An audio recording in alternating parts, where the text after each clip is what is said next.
মালদার রতুয়ার ছবি আপনাদের সামনে তুলে ধরবো, যেখানে দেখা যাচ্ছে যে 1 কিলোমিটার রাস্তা, টোলা এলাকার রাস্তা পুরোপুরি বেহাল, যে কারণে বৃষ্টিতে হাঁটু পর্যন্ত জল, কাদা জমে কার্যত চলাচলের অযোগ্য রাস্তা। সাইকেল, বাইক, অটো দুরস্ত, এই রাস্তায় হেঁটে যাওয়াও প্রায় অসম্ভব। সেই ছবি দেখাচ্ছি আপনাদের সামনে, যেখানে দেখা যাচ্ছে যে যানবাহন কি করে যাবে, একটা অটো ঠিক কিভাবে কাদায় ডুবে গেছে এবং সেই কাদা থেকে তোলার চেষ্টা করছেন সেখানকার বাসিন্দারা। সংস্কারের জন্য 500 মিটার রাস্তা খোঁড়া হয়েছিল দাবি প্রশাসনের। বৃষ্টির জেরে জল কাদা জমে এই সমস্যা তৈরি হয়েছে এমন দাবি করেছে প্রশাসন। আর উত্তরবঙ্গ উন্নয়ন পর্ষদের অনুমোদনে রাস্তার কাজ শুরু হয়েছে এমনটা বলেছেন জেলা শাসক। যদিও এই সমস্যা কিন্তু দেখাই যাচ্ছে এবং স্থানীয় বাসিন্দারা তারা বর্ষা এলেই কিন্তু ভয়ে থাকেন, আতঙ্কে থাকেন এই পরিস্থিতির জন্য।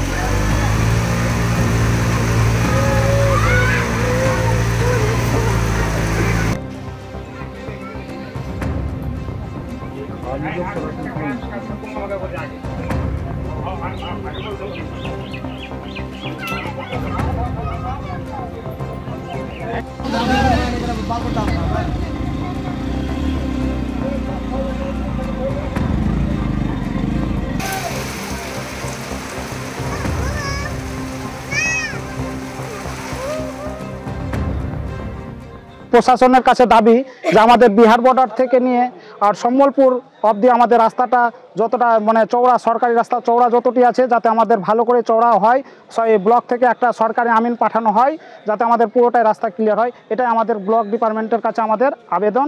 15 থেকে 20 দিন আগে ঠিকাদার এসে এই ঢালাইটাকে ভেঙে দেয়। ভেঙে দেওয়ার পরে এই বর্ষাকালে আমাদের কাদা হয়ে যায়। কাদাতে প্রায় বিহার এবং আমাদের এখানে কোনো গর্ভবতী মহিলা থাকলে খুব অসুবিধা হয়, স্কুল যাতায়াতের খুবই অসুবিধা হয়। তাই প্রশাসনের কাছে এবং সরকারের কাছে বিশেষ অনুরোধ করব, আবেদন করব যে আমাদের এই রাস্তাটা তাড়াতাড়ি ঠিক হয়ে যায়, যাতে আমাদের এই কিছুদিন পরে আবার বন্যা আসবে, বন্যাতে আমাদের যাওয়া আসা খুবই কষ্টকর হয়ে যাবে। কন্ট্রাক্টর বলছিল কি ওখানকার লোকরা, কিছু লোক, কেউ বলছে ট্র্যাক্টর লেন, কেউ বলছে জিসিবি লেন, কেউ বলছে মাটি লেন, কেউ বলছে গিট্টি নেন। তো যেহেতু এটা কন্ট্রাক্টরের ম্যাটার, আপনাদের গ্রামবাসীর কাছে অনুরোধ করব কি আপনারা অবশ্যই কাজটাকে বুঝে নিন, কিন্তু গিট্টি বালু কোথায় থেকে আসবে, কি করব, সেটা কন্ট্রাক্টরের ম্যাটার। এইসব জিনিস থেকে আমি অনুরোধ করব সমাজের লোককে, আপনারা এভাবে কেউ ডিস্টার্ব করবেন না, যেটা কন্ট্রাক্টর কালকে বলে গেছে।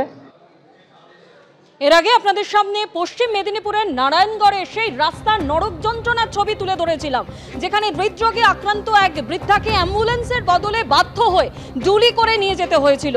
আর এবিপি আনন্দে এই খবর সম্প্রচারের পরই নড়ে চড়ে বসলো প্রশাসন। নারায়ণগড়ের সেই রাস্তায় শুরু হলো মাপজোক।